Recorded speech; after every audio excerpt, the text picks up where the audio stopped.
Hi there folks, I want to thank all those people watching the Hillary Clinton documentary. I want to thank all those people watching the O.J. Simpson documentary. I want to thank all those people watching Sausage Party. That's really fascinating because I got 33 views on that. I never thought I'd get that considering what this channel is right now. I'm really appreciative of the views I got for the Woody Allen Film Cafe Society. And so let's just grow this channel, folks. 60 subscribers and counting. Grow it. Watch all the films.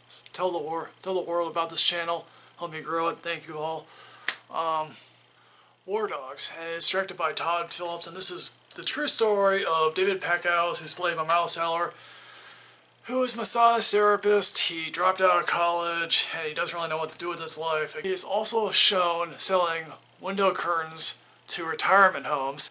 So the one funny scene in this film, and probably the only really funny scene in this film, is when he's selling curtains to this retirement home, and the real David Packouz is actually in the background playing a song or on the guitar, and he's selling he's selling the window curtains to the guy who owns the retirement home, and it's a funny situation of how he explains why they don't really need window curtains, and that's really a funny explanation. So at a funeral for a high school friend, he meets up with Ephraim Deveroli, played by Jonah Hill, and Jonah Hill is they were real schemers together in high school, I guess. So Ephraim is in the gun running business. So Ephraim offers David a job, but really what they're doing is bidding on lower end government contracts because they can't really get the high end government contracts, and because guess what? This is the Iraq War, and they open the floodgates to all these government contractors going on. Again, so David declines here, but after discovering that his girlfriend is played by Ana de Armas, and guess what? Ana de Armas doesn't really have anything to do here except look away about David, and she's only in here for maybe about 10-15 minutes at a time here.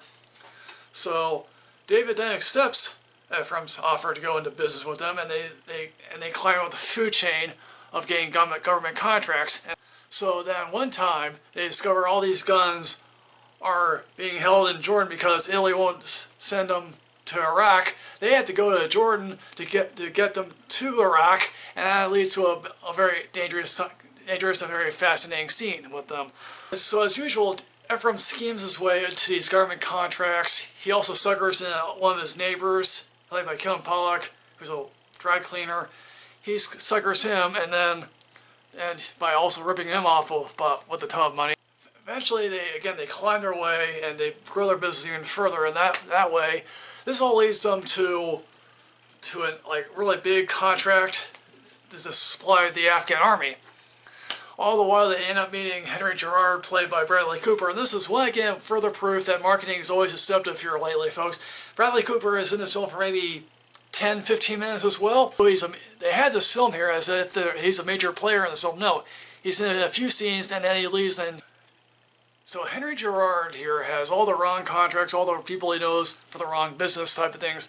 And so Ephraim and David end up going to Albania, of all places, to get the guns and ammo for the Afghan army to supply them for the next 15 or so years.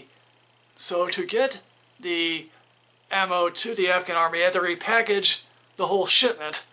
And that leads to a very bizarre thing in which they aren't paying the people who are doing the repackaging here.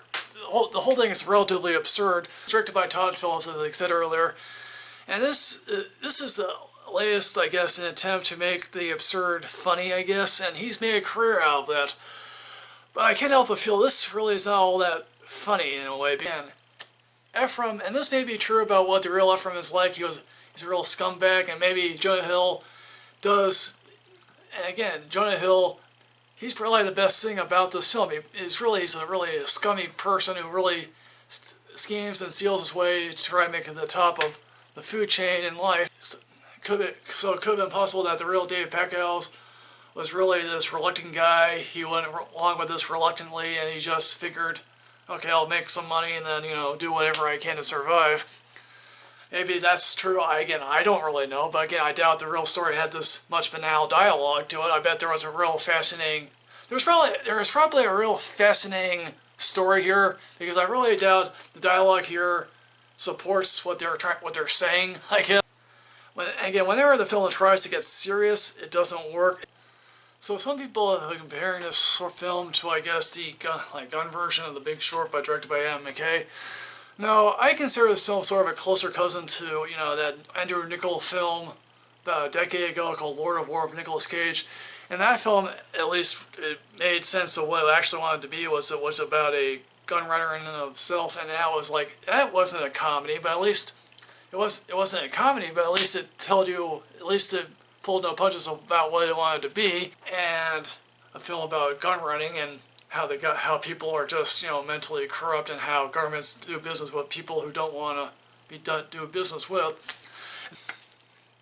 So in the end, folks, War Dogs boasts one interesting performance in Jonah Hill, but this film just doesn't do anything for me. I just laughed at some of the fascinating absurdity of this, but it's like I felt uncomfortable as I was laughing about these gun runners. So in the end, folks, what I'm going to do is I'm giving this a Netflix rating just because of Jonah Hill's performance.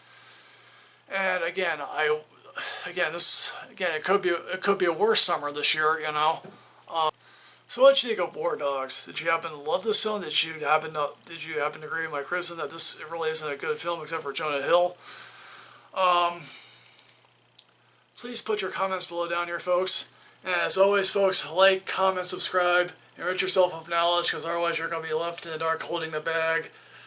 Maybe you'll supply an army or two. Yeah.